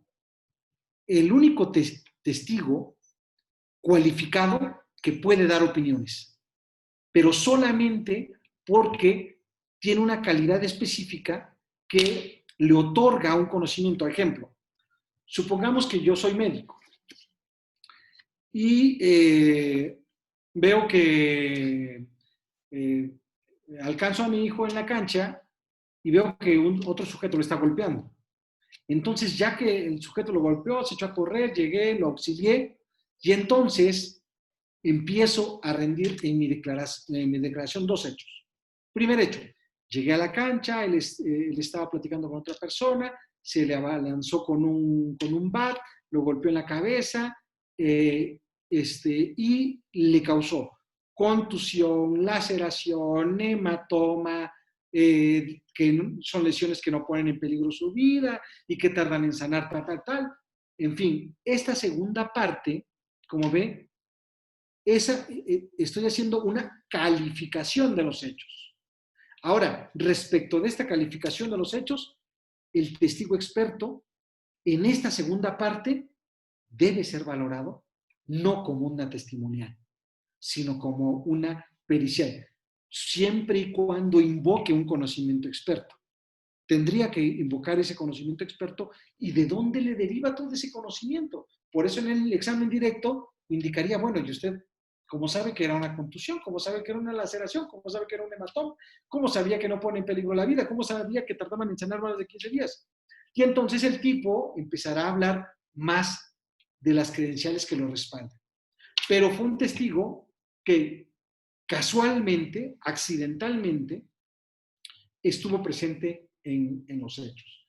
Así es que respecto de los hechos objetivos, habría que dividir esto. Los parámetros racionales de valoración serían los de la prueba testimonial. Respecto de estas opiniones que hace interpretando los hechos, los parámetros racionales serían los de la prueba pericial. Pero no quiere decir que por ser testigo experto a todo le voy a aplicar la prueba pericial. Porque, por ejemplo, en la parte que dijo, yo llegué a la cancha, vi a 2 sujetos, uno sacó el bat y se le fue encima a mi hijo. ¿Qué parte de expertise tiene eso? Nada. Pero es una prueba testimonial, claro, porque tiene hechos objetivamente perceptibles. Entonces, esa parte no tiene nada de expertise, no tiene nada de pericial, no tiene nada de cientificidad. Por lo tanto, esta parte tendría que ser valorada o criticada o criticada desde la racionalidad como testimonial. Pero cuando diga la calificación de las lesiones, de su naturaleza, su evolución, sus consecuencias, etcétera, etcétera, eso no lo tiene un conocimiento ordinario. Así es que necesita un conocimiento especializado y por lo tanto la racionalidad implicaría un mayor de exigencia de acreditación del sujeto, tanto como si fuese un perito. Entonces, en este segundo grupo de hechos y la valoración de una prueba pericial, ¿sería distinto? La verdad no. ¿Por qué? Porque ambos están invocando un conocimiento científico. Espero haber dado respuesta a su pregunta, estimado Jacobo. Sí, maestro. Muchas gracias. Al contrario. Gracias, Jacobo. Bueno, vamos a dar lectura a una pregunta que hizo Jesús Martín, quien había hace ratito también levantado la mano. Dice, en el fondo del perfil del perito, la pregunta debería ser, ¿quién podría ser perito? ¿Qué estudios debería tener? ¿Cómo podría interactuar entre la especialidad con la que cuenta y el derecho? Y le gustaría saber, bueno, que le otorgáramos el uso de la palabra. Adelante. Bueno, ¿se me oye? Sí, fuerte, claro. Ajá. Eso era en cuanto a las 3 preguntas que le había mandado. No sé si por favor me las podría contestar primero esas y ya después le digo lo otro que le iba a mandarle en el mensaje. Entonces, primero era, ¿quién podría ser perito? Sí. ¿Cuáles serían los estudios? ¿Y cuál era el tercer punto? ¿Cómo podría ser o interactuar entre la especialidad con la que cuenta el perito y el derecho? Bien. Bueno, cuando en la primera pregunta dice ¿quién podría ser perito? El día de hoy solamente hemos abordado periféricamente la pericial científica. ¿Quién más podría ser perito? Muchos podrían ser peritos sin ser científicos. Ejemplo, supongamos que tenemos un artista empírico. Este artista empírico, no sé, de los de Tilcajete, San Martín Tilcajete, no sé cómo se llama Abraham, o no recuerdo, ¿no? O los que hacen los alebrijes de las botas, Jacobo Ángeles. Ángeles y Jacobo, el de las botas. Y si decimos, él puede ser perito, ellos podrían ser expertos. Salgámonos del escenario judicial.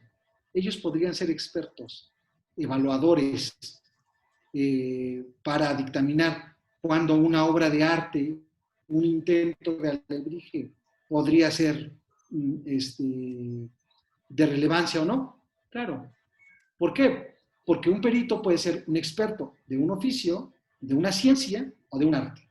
El día de hoy solamente tocamos al perito científico. Si hablamos de un perito científico, ¿qué estudios tendría que contar? Bueno, los estudios con los que tendría que contar depende del área del conocimiento de la ciencia, porque generalmente la mayoría de los ámbitos de conocimiento se encuentran reglados. Por ejemplo, si usted decidiera, es que yo quiero ver cuál es el comportamiento de las comunidades indígenas, ¿hay algún área del conocimiento que me permita analizar eso? Sí, se encuentra reglada. ¿Cuál es? Antropología. Y yo quiero saber cuál sería, quiero incursionar en el área del conocimiento de las patologías de los animales, excluidos los seres humanos. Claro, hay un área del conocimiento que se encuentra reglada, que es veterinaria, ejemplo.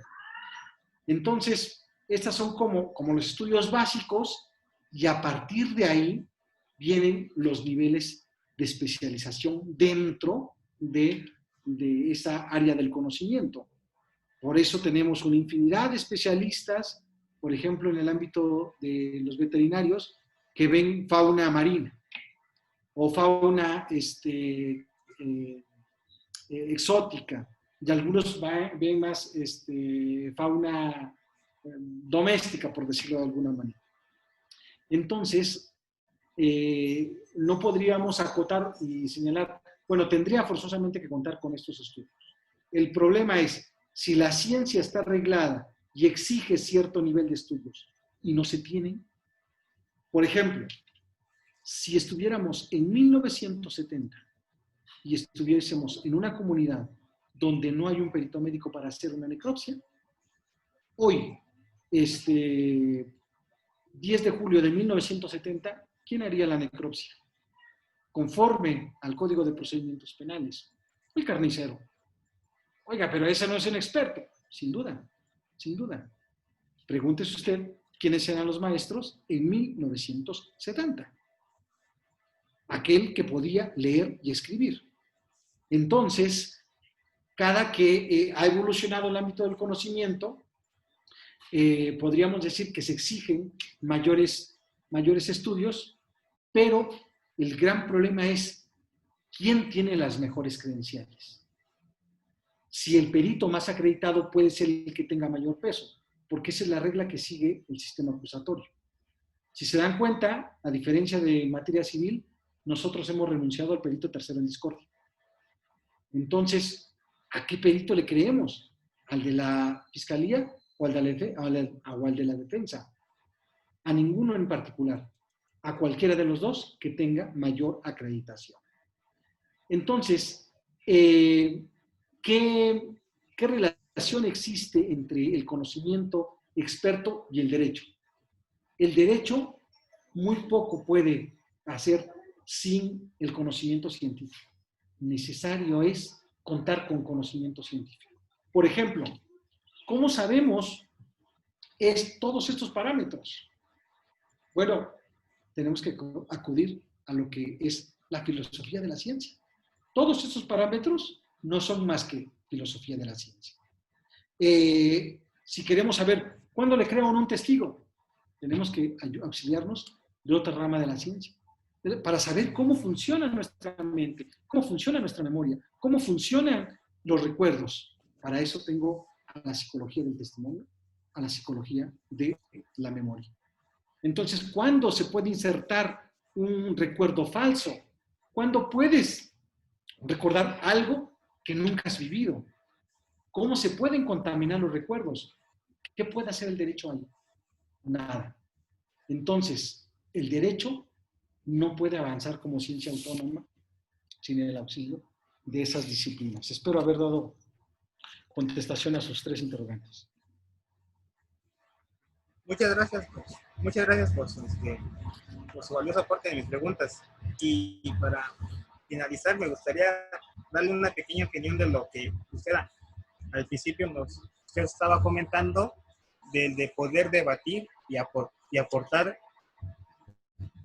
en el juicio cuando el perito está rindiendo su dictamen. Y como ahora en la actualidad ya se eliminó esa figura del tercero en discordia, como usted igual lo menciona, todo tiene su origen. Y este origen se basa pues en el abuso del ofrecimiento de esta prueba pericial, pues al percatarse los abogados, tanto particulares como privados, que se trata de una forma muy segura de prolongar el juicio. Y lo demás a lo mejor posiblemente es algo un poco más fuerte para los que se dedican a esta profesión, ya que la prueba pericial podría parecer innecesaria a veces, ya que se ofrece por una parte al fin de que la otra parte haga lo propio y la autoridad de impartición de justicia llegue al nombramiento del perito tercero en discordia. Por eso es que esto conduce a que aparezcan conductas viciadas y se cegaran los peritos de las partes, generándose lo que se le conoce y se combate, que es la corrupción. Y eso creo que es el origen de por qué se ha llegado a que solamente nada más deba rendir el perito, un solo perito en el juicio, lo que se le está pidiendo. Independientemente de estas razones, también hay otras razones que tienen que ver con la confiabilidad. Sin duda, no discuto ni me aparto de que en parte pudieran ser estas razones. Algunas otras. El perito del tercero en discordia. ¿Qué es lo que garantizaba el tercero en discordia? Simplemente que fuera imparcial respecto de las partes. Nada más. Pero no garantizaba que tuviera conocimientos especiales, no garantizaba que sea confiable, no garantizaba que no tuviera márgenes de error, no garantizaba muchas cosas. Entonces, hay razones no independientes de carácter epistemológico que justifican la supresión del perito tercero en discordia, pero totalmente razonable lo que usted menciona. Voy a ver aquí dice, en el caso de los testimonios y peritajes especiales respecto a menores, se habla de una no revictimización del menor, por la cual no se puede volver a valorarla. Sin embargo, si no se cumplieron los protocolos para la obtención del testimonio del menor, aún así debe subsistir esa prohibición o debe otorgarse la oportunidad a la defensa de realizar la valoración propuesta cuando, cumpliendo con las especificaciones del Código Nacional, como lo realice un grupo de especialistas multidisciplinario para su obtención. Bueno, estimado Juan, fíjate que ¿cuál ha sido la postura jurisprudencial? No solamente a nivel nacional, sino a nivel internacional. Cuando se trata de menores y especialmente en delitos de agresión sexual, violación, abusos, pornografía, etcétera, etcétera, en ese caso lo que se busca es un tema de evitar la victimización secundaria o la revictimización. Eso trae un costo, desde luego que tiene un costo. Y ese costo desafortunadamente lo paga el imputado y la defensa, porque no pueden ejercer un adecuado contradictorio. Sin embargo, hay una ponderación de intereses ahí. ¿Por qué? Porque hay un derecho fundamental del imputado llamado defensa y la posibilidad de controvertir la prueba de cargo, pero hay otro derecho fundamental del otro lado, que es el interés superior del niño. Entonces, en estos casos, ¿cuál de los dos intereses se va se va a sobreponer sobre el otro. Al menos el posicionamiento en México es que evitemos la revictimización. Pero no solamente en México. Hay algunos precedentes a nivel internacional. El Tribunal Europeo de Derechos Humanos resolvió, ya tiene más o menos, creo que más de 10 años, un caso donde es el caso Pupino versus Italia, donde en este caso hace referencia el Tribunal Europeo de Derechos Humanos que sería nuestro espejo de la Corte Interamericana, su control regional, digámoslo así, de Europa, hizo referencia a que dentro del proceso penal se debe privilegiar el derecho de defensa, pero cuando encuentre un choque con el interés superior del niño, este se sobrepone sobre el derecho de defensa. Por esa razón, una de las particularidades es que cuando se trata de la declaración de un menor, de un niño, este no debe llegar a declarar nunca juicio. Entonces, ¿cómo? ¿Qué podría hacerse? Prueba anticipada. Oiga, prueba anticipada, pero si no se va al extranjero, ni se va a morir. No, pero no es por eso. Precisamente el Tribunal Europeo resolvió que la prueba anticipada no necesariamente debe ser entendida como todos la entendemos. ¿Cómo la entendemos todos? Como la posibilidad de proteger proteger la posible extinción de la prueba. ¿Por qué? Porque quizás se vaya al extranjero, quizás se muera. Esa es una visión, la visión clásica de la prueba anticipada. A partir de este caso que les comento de Pupino versus Italia, el TED entendió que la prueba anticipada no solamente sirve para eso. La prueba anticipada también sirve para evitar la victimización secundaria o revictimización del niño. Entonces, por eso, en este caso, si no se hicieron conforme a los protocolos adecuados, si no se aplicaron las técnicas correctamente utilizadas, si las técnicas no son confiables, si el número de entrevistas no fue suficiente, bueno, para eso está un metaperitaje. Pero el metaperitaje de la defensa no necesariamente es para volver a valorar a la víctima. Imagínate, si la defensa interviene 6 meses después, 10 meses después, con un nuevo perito, y hace 10 meses determinó que el niño tenía una afectación emocional, quizás un año después no encuentren el mismo resultado, aunque en apariencia son contradictorios, no lo son. ¿Por qué? Porque no están valorando, aunque están valorando a la misma persona, no las están valorando en las mismas condiciones. Entonces, por esa razón, más allá de volver a valorar a la niña o al niño, lo que debemos cuestionar son los métodos empleados por el primer perito. Si fueron adecuados o no, si fueron confiables o no, si tienen o no un respaldo de la comunidad experta, si están estandarizadas las pruebas o no, cuál es el margen de confiabilidad o el nivel de confiabilidad, si pueda resultar con a lo mejor una afectación emocional derivada de una circunstancia distinta a la agresión sexual. Entonces, eso me parece que podría ser el escenario subsidiario que la defensa tuviera en estos casos donde se limite la posibilidad de valorar a la víctima. Donde sí estoy, por ejemplo, totalmente en desacuerdo, es en aquellos peritajes de credibilidad. ¿Cuáles son los peritajes de credibilidad? Seguramente ya les habrá tocado alguno, donde un perito psicólogo no solamente determina el estado emocional de la niña, por ejemplo, del niño. También determina que es totalmente creíble. Entonces, muchos dicen, bueno, es que eso lo dijo el perito psicólogo, si lo dijo el perito psicólogo, entonces ya le debo de creer, ¿no? ¿Por qué no? Aunque lo dijo el perito psicólogo. Por eso, a eso me refería con la falacia de autoridad. Porque resulta que el perito psicólogo, ¿qué hizo para determinar si le cree o no le cree? Aplicar la técnica del CBCA.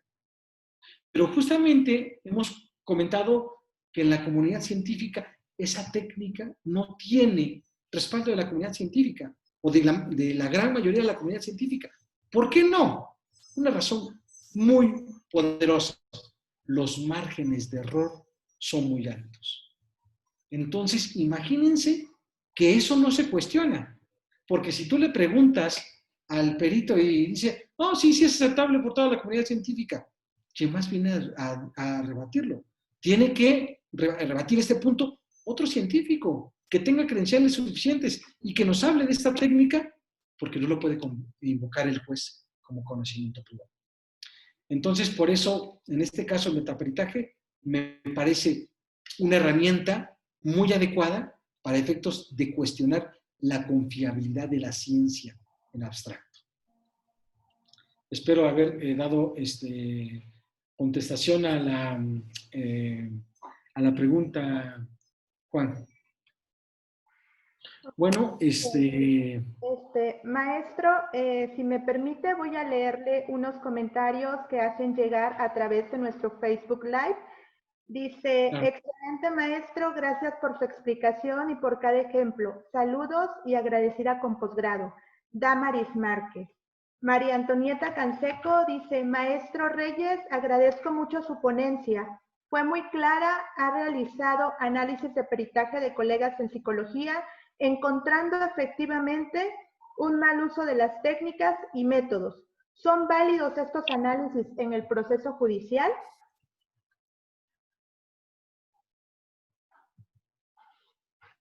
Repite, César, por favor. Ok. Dice que ha realizado análisis de peritaje de colegas en psicología, encontrando efectivamente un mal uso de las técnicas y métodos, que si son válidos esos análisis en el proceso judicial. Sí, justamente es a lo que nos referíamos como un metaperitaje. Lo que buscas con un metaperitaje es llevar a un experto de la misma rama, no para que valore a la víctima, no para que valore el resultado, sino para que nos indique, primero, si esos métodos que utilizaron son correctos. Esa técnica es la que utilizan todos. Y esa técnica se utiliza de la manera que la utilizó el otro perito. Entonces, el metaperitaje se convierte en una suerte de contraperitaje.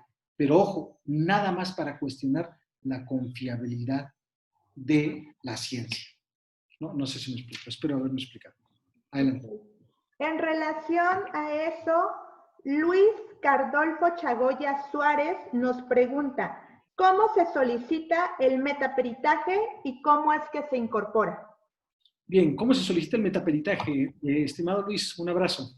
El metaperitaje es, en esencia, para que les quede muy claro, es una prueba de refutación, pero es una prueba de refutación científica. Y a diferencia de la prueba de refutación testimonial que surge durante el juicio, la prueba de refutación científica sí requiere preparación previa. Esa preparación previa, su ofrecimiento debe ser necesariamente en la etapa intermedia. ¿Y cómo se incorpora? A través del interrogatorio y el contrainterrogatorio, en los términos de las reglas generales.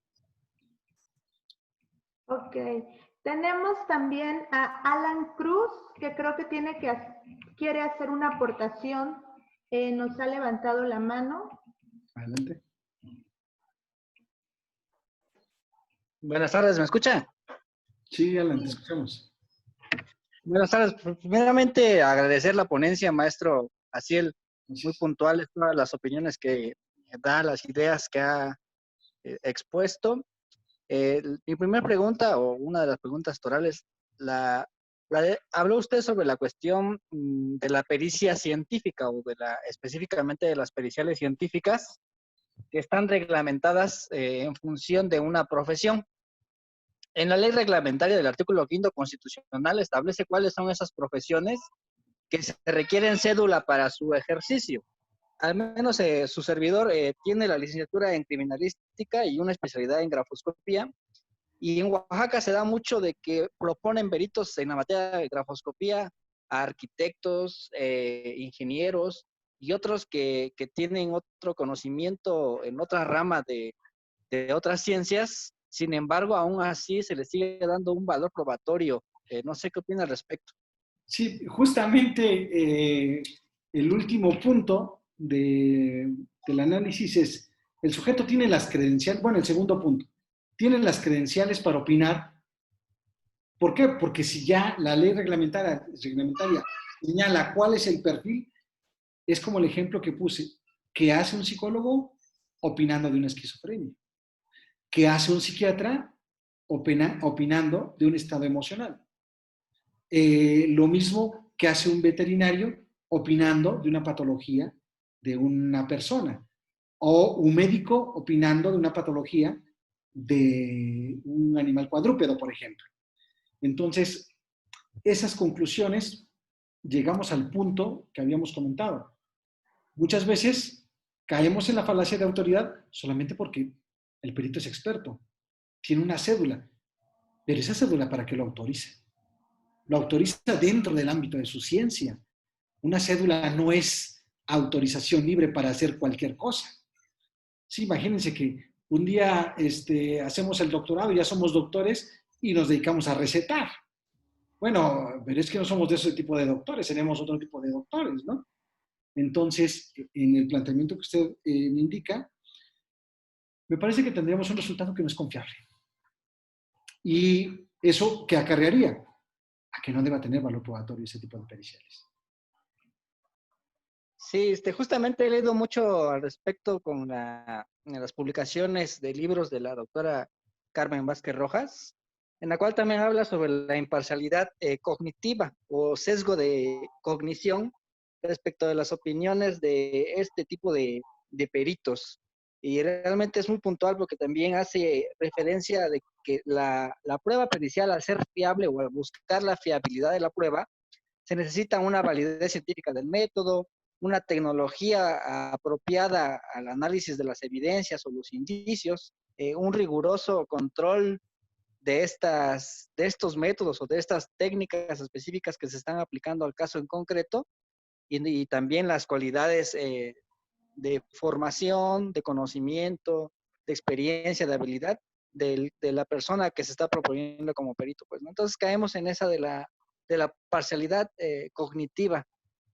También otra que también ahí comentaba un colega respecto de qué relación podría tener un perito con el derecho. Esto creo que es bien fundamental porque para el ofrecimiento de la prueba, a veces nosotros a los peritos no nos llaman desde antes para ofrecer una prueba pericial, y a veces los elementos que se están aportando como se conoce como indubitables no son lo suficientes para poder realizar un análisis o un cotejo, y las conclusiones pues evidentemente van a tener un sesgo de confiabilidad más elevado que cuando se pudiera haber solicitado la opinión técnica de un perito desde el inicio para el ofrecimiento de la prueba. Y esto va para todo, porque en materia laboral pues ya existe la reforma de que ya nuevamente van a entrar los juicios orales, pues, ¿no? Sí, me parece, esto sí está vinculado con el tercer punto que les había comentado, cuenta con información suficiente para poder peritar. Si usted dice, bueno, es que queremos verificar dos documentos, un dubitable y otro como indubitable, pero si no tienen un documento confiable, ese documento que se tilda como indubitable, si no tiene los suficientes parámetros para hacer la comparativa, por más experto que sea, por más especialista que sea, no tiene información suficiente. Entonces, ahí es totalmente acertado, comúnmente cometido este error, este sesgo. Pero el sesgo, al final de cuentas, incurre en la falacia de autoridad. Solamente por ser perito, no, si por ser perito no es una licencia para poder opinar lo que sea. Entonces me parece que para que esto sea más racional, debemos cambiar el tema de la perspectiva que tenemos de la pericial. Ahora, el derecho no se puede mover sin la ciencia. Por eso, si no seríamos pura retórica. Si el derecho necesita la ciencia. A todas las ramas de las ciencias auxiliares. ¿Para qué? Para tener información confiable. Solamente de esa manera podemos tomar unas decisiones más confiables, basadas en la ciencia, en un sentido que llegaríamos a una verdad mucho más sólida desde un punto de vista epistémico. Muchas gracias, maestro. Al contrario. Bueno, tenemos otra pregunta, maestro, que nos hacen llegar a través de Facebook Live, que dice, nos la envía Ani García y dice, maestro, excelente ponencia, como siempre. Mi pregunta es si tendría validez que un perito realice un metaperitaje respecto a un dictamen de un perito ya fallecido, independientemente de la lectura que se haga del mismo. Es correcto. En algunos... Me parece importante que contar esta experiencia en función de que el metaperitaje puede servir a favor o en contra. El ejemplo que hemos puesto es en contra, como prueba de refutación. Pero imagínense el siguiente escenario. Hay un perito médico que realiza una necropsia, pero ya emitió el dictamen, llega la etapa intermedia, están apenas desahogando fecha para la etapa intermedia y le da COVID y se muere el perito. Entonces, ¿qué hacemos? ¿Incorporarlo por lectura? Oiga, le aplicamos la regla prevista para la prueba testimonial, que si se muere el testigo se incorpora por lectura. No es suficiente para tener una prueba confiable. ¿Por qué no? ¿Tú cómo sabes que esos métodos utilizados por el perito fueron confiables? Pues porque lo dice el perito. Falacia de autoridad. Entonces, ¿qué necesitamos? Un metaperitaje. ¿Para qué? Para que un perito distinto no es que venga y haga suyo el peritaje, sino para que un perito distinto venga y nos hable sobre cuáles son los métodos confiables, las técnicas utilizadas, los márgenes de error y si en este caso, cuáles fueron las técnicas utilizadas. Si el resultado está dentro de su ámbito de conocimiento de la ciencia. Entonces, yo he visto algunos juicios, metaperitajes, pero no como prueba de refutación, sino para una forma de salvar su propia prueba pericial.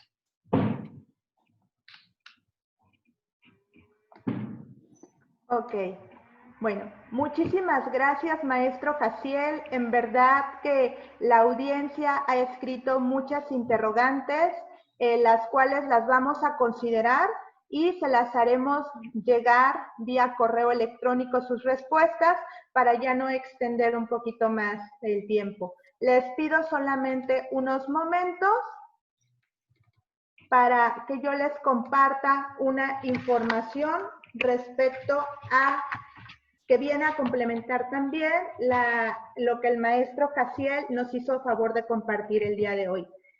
El siguiente correo electrónico es el correo por el cual les haremos llegar las respuestas y el material que el maestro Jaciel nos hizo favor de compartir el día de hoy. Igual si ustedes tuvieran alguna otra pregunta, les agradeceríamos si nos escriban al correo de informes.posgrado@urce.edu.mx, ¿no? En donde con gusto estaremos dando respuestas a sus interrogantes. Antes de ceder la palabra a la maestra Margarita, quien es la directora de posgrado, quiero brindarles la siguiente información. El tema de hoy, la valoración de la prueba pericial, es un tema que complementa la formación del maestro en Derecho Procesal Penal y Juicios Orales. Actualmente, la maestría en Derecho Procesal y Juicios Orales es uno de los nueve programas que oferta la Universidad Regional del Sureste de posgrado, ¿no? Esta maestría en Derecho Procesal y Juicios Orales tiene un contenido que fortalece la formación y la profesionalización del licenciado en Derecho, brindando conocimientos, habilidades y destrezas que le permitan ejercer respondiendo a las necesidades de la sociedad y de los procedimientos actuales al sistema acusatorio adversarial. La maestría en Derecho Procesal Penal y Juicios Orales consta de un plan de estudios recientemente actualizado, en donde participaron en la actualización curricular docentes, magistrados, jueces, quienes actualmente cuentan con una gran experiencia profesional y académica y quienes también están inmersos en los contenidos actuales, así como también quienes forman parte de la planta docente que Posgrado URCE tiene para la maestría en Derecho Procesal Penal. Esta maestría, dentro de su plan de estudios, consta de 6 cuatrimestres en donde podrán cursar materias que no solamente les van a permitir adquirir los conocimientos, tanto teóricos, sino también prácticos. Prácticos que les permitan desarrollar esas habilidades y esos conocimientos a través de la realización de actividades y procedimientos guiados por los docentes, quienes son expertos en la materia. Estas actividades prácticas las realizan en las instalaciones de nuestra universidad, donde contamos con una sala de simulación de juicios orales. La maestría en Derecho Procesal Penal es en una modalidad presencial. Se cursa los días viernes y los días sábado. Los días viernes en un horario de 4 a 9 de la noche y los días sábado de 9 a 2 de la tarde. En la pantalla aparecen los costos, que es una inscripción y una reinscripción anual, y 24 pagos mensuales de una colegiatura de 3,500. Nosotros iniciamos esta maestría el próximo 4 de septiembre. Si alguno de ustedes estuviera interesado y realiza su proceso de inscripción antes del 17 de julio, contamos con un 20% de descuento en su inscripción. Si llegara a quedar alguna duda, no duden en ponerse en contacto con nosotros a través de nuestro correo electrónico informes.posgrado@urce.edu.mx, nuestras redes sociales, donde aparecemos como Posgrado URCE en Facebook, en Instagram, nuestras líneas telefónicas en la extensión 144 y 145. Agradezco mucho la participación de todos y ahora sí cedo la palabra a la maestra Margarita, directora de posgrado. Muchas gracias, Adalí. Muy buenas noches. Muchísimas gracias, maestro Jaciel, por su apoyo y colaboración y esa disposición para compartir su experiencia y conocimientos tan oportunos y actuales sobre la valoración de la prueba y de utilidad para aquellos profesionales del derecho. No tengo duda que para muchos este tiempo que compartimos ha sido una inversión que se reflejará en su vida laboral y profesional. Muchísimas gracias, porque también sé que estos conocimientos y experiencia que compartió se verán reflejados en beneficio de la sociedad sobre esta búsqueda de la verdad. Agradecemos a toda nuestra audiencia su activa participación y el tiempo que destinó para compartirlo con la comunidad Posgrado URCE. Los invitamos a sumarse a ser parte de esta comunidad. Y también nos despedimos exhortándoles a que en el ejercicio de nuestra profesión no busquemos construir un futuro, sino hacer un mejor presente. Muy buenas noches a todos. Muchísimas gracias.